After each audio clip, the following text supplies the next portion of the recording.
Hey everyone, and welcome to This Explainer.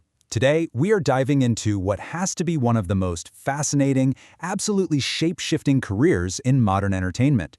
We're talking about the incredibly versatile Australian performer Wayne Pygram. It's this wild journey that goes literally from the glitz of massive Hollywood blockbusters all the way to the dusty outback and then right back to the heart of regional community theater. To kick things off, think about this for a second. What do a Star Wars villain, an Outback faith healer, and a theatrical clown all have in common? I know, right? It totally sounds like the setup to a weird joke, but the answer is actually a single, remarkably talented guy. It's just a huge testament to a performer who absolutely refuses to be pigeonholed, showing us that a truly authentic career, well, it rarely follows a straight line.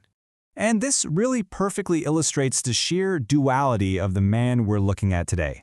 On one side, you have the global sci-fi icon, a guy whose most famous roles required heavy prosthetics, thrusting him onto massive Hollywood sound stages and earning him a giant cult following. But then, on the exact opposite end of the spectrum, we have a regional arts educator and musician, someone completely unmasked, just playing the drums and shaping young minds in his hometown. Okay, let's dive right into Chapter 1, Behind the Sci-Fi Masks, the Global Face of Villainy. So, for millions of fans all around the world, Pygram is best known for characters he brought to life while entirely hidden from view. Just take his two most iconic global roles. First up, we've got Scorpius from that beloved sci-fi series Farscape. To play Scorpius, Pygram was literally buried under intense alien makeup, creating this incredibly stern, unforgettable antagonist who even came back for the miniseries The Peacekeeper Wars. Now, compare that to his brief but totally legendary appearance in Star Wars Episode 3, Revenge of the Sith. He stepped into the boots of a young Grand Moff Tarkin. The physical transformation here was completely different, but honestly, just as demanding. He wore extensive facial prosthetics specifically designed to make him look exactly like the late Peter Cushing, the actor who originated the role way back in 1977.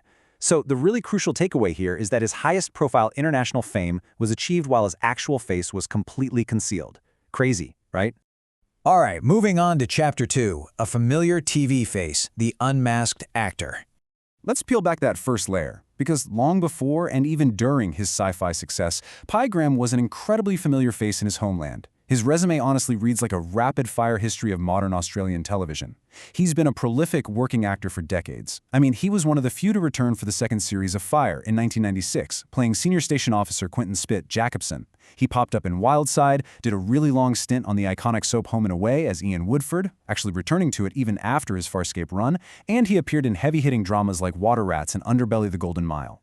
In Australia, he wasn't an alien emperor. He was just the guy you saw on your screen every single week, playing detectives, firefighters, and everyday people.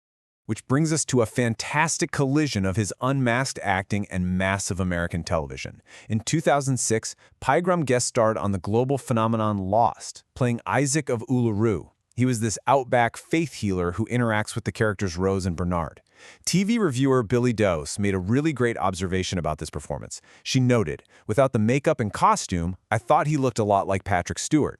And that perfectly captures how jarring and honestly impressive it was for international sci-fi geeks to suddenly see the man behind the Scorpius mask using his natural face and this quiet charisma to anchor a highly emotional episode of television. Let's shift gears for Chapter 3, the rhythm and the beat, keeping time. Now we are changing directions entirely, because acting is really only half of the Wayne Pygram story. He is also a highly accomplished drummer. Going all the way back to the 1980s, he was already touring Southeast Asia with the dance collective Kicks Interactive. But the absolute coolest intersection of his two worlds happened in 2001. Get this. During the filming of Farscape, he teamed up with his co-star Anthony Simcoe, the guy who played the towering Lux in Warrior Dargo, and they formed the rock band Signal Room. Pygram got right behind the drum kit, and they actually leveraged their massive Farscape cult following to tour the United States in 2002 and again in 2004. They were playing in major cities like LA and New York and recording EPs with top-tier producers. How cool is that? And look, this percussive talent wasn't just a fun hobby or a little side gig with his castmates. Pygram actually had a very legitimate commercial music career. He provided drumming work for massive global brands like Kodak, Visa, Foster's, and Heineken.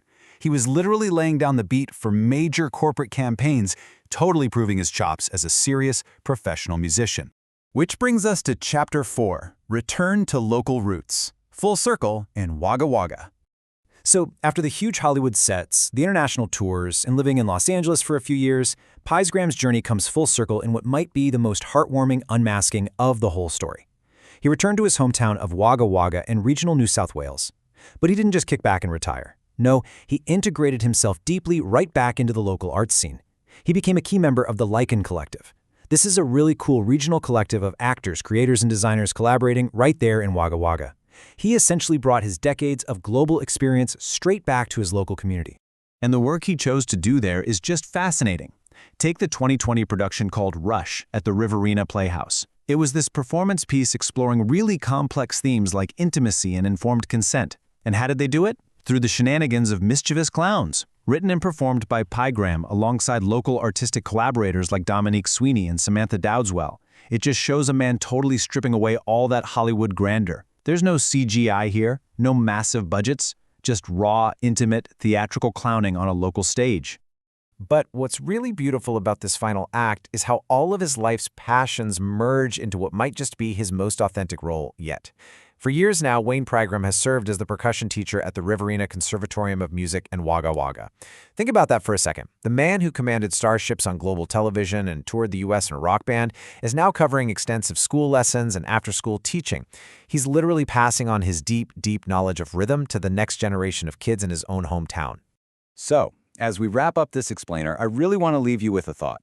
From galactic emperors to hometown mentors, what unexpected masks will your own journey lead you to wear?